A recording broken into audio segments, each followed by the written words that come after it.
10 महाविद्याओं। भुवनेश्वरी। पुत्र प्राप्ति के लिए माता भुवनेश्वरी की आराधना फलदायी मानी जाती है। यह शताक्षी और शाकंभरी नाम से भी जानी जाती है। इस महाविद्या की आराधना से सूर्य के समान तेज ऊर्जा प्राप्ति होती है और जीवन में मान सम्मान मिलता है। इनका मंत्र है ह्नी भुवनेश्वरीय ह्नी नम। भुवनेश्वरी अर्थात संसार भर के ऐश्वर्य की स्वामिनी आदिशक्ति दुर्गा माता के 10 महाविद्याओं का चौथा स्वरूप है, जिस रूप में इन्होंने त्रिदेवों को दर्शन दिए थे। देवी भागवत पुराण में इस बात का स्पष्टीकरण मिलता है। वैभव पदार्थों के माध्यम से मिलने वाले सुख साधनों को कहते हैं। ऐश्वर्य ईश्वरीय गुण है।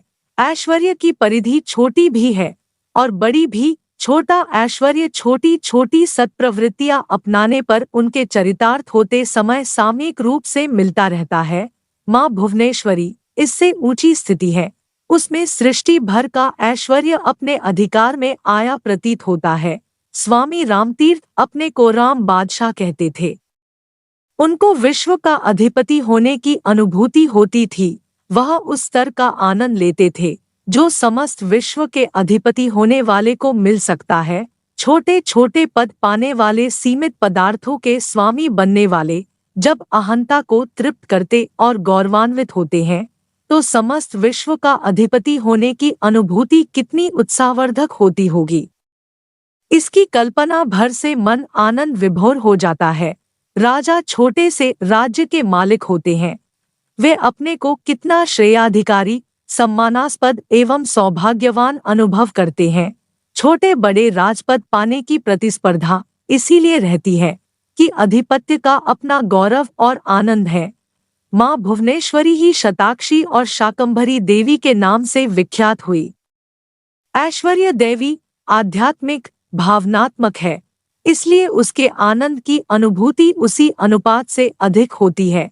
भुवन भर की चेतनात्मक आनंदानुभूति का आनंद जिसमें भरा हो, उसे भुवनेश्वरी कहते हैं।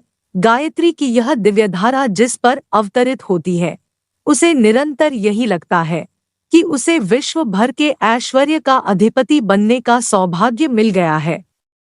वैभव की तुलना में ऐश्वर्य का आनंद असंख्य गुणा बड़ा है।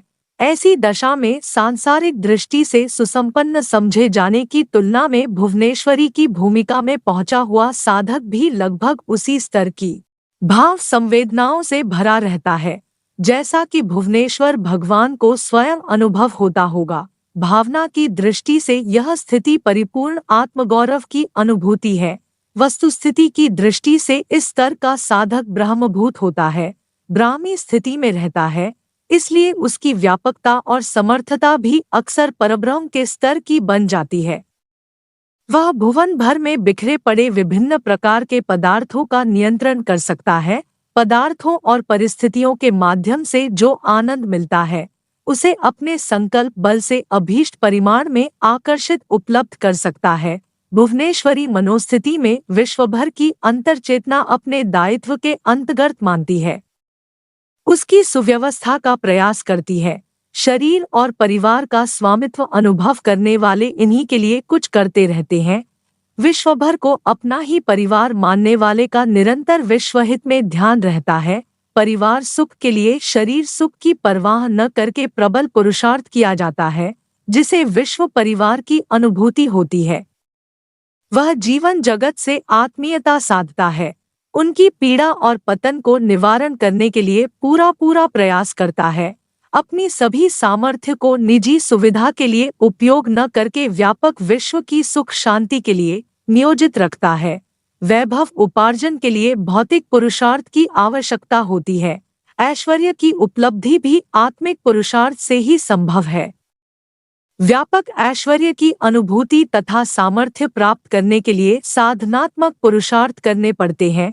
गायत्री उपासना में इस स्तर की साधना जिस विधि विधान के अंतर्गत की जाती है, उसे भुवनेश्वरी कहते हैं। भुवनेश्वरी के स्वरूप, आयुध, आसन आदि का संक्षेप में विवेचन इस तरह है। भुवनेश्वरी के एक मुख, 4 हाथ है। 4 हाथों में गदा शक्ति का एवं राजनदंड व्यवस्था का प्रतीक है। माला नियमितता एवं आशीर्वाद मुद्रा प्रजापालन की भावना का प्रतीक है। आसन शासनपीठ सर्वोच्च सत्ता की प्रतीक है। मैं आशा करती हूँ कि 10 महाविद्याओं में चौथी महाविद्या माँ भुवनेश्वरी की जानकारी आपको अच्छी लगी होगी। मेरा मानना है कि सभी सनातनी भाई बहनों को 10 महाविद्याओं के बारे में जानना अति आवश्यक है। यदि आप चैनल पर पहली बार आए हैं या फिर आपने अभी तक चैनल को सब्सक्राइब नहीं किया है, तो कृपया वीडियो के ठीक नीचे दिए हुए सब्सक्राइब बटन को दबाकर ऑल पर क्लिक अवश्य करें, ताकि हमारे आगामी वीडियो की सूचना सबसे पहले आपको मिले। वीडियो को अधिक से अधिक शेयर करें। आपको मेरी प्यार भरी राधे राधे।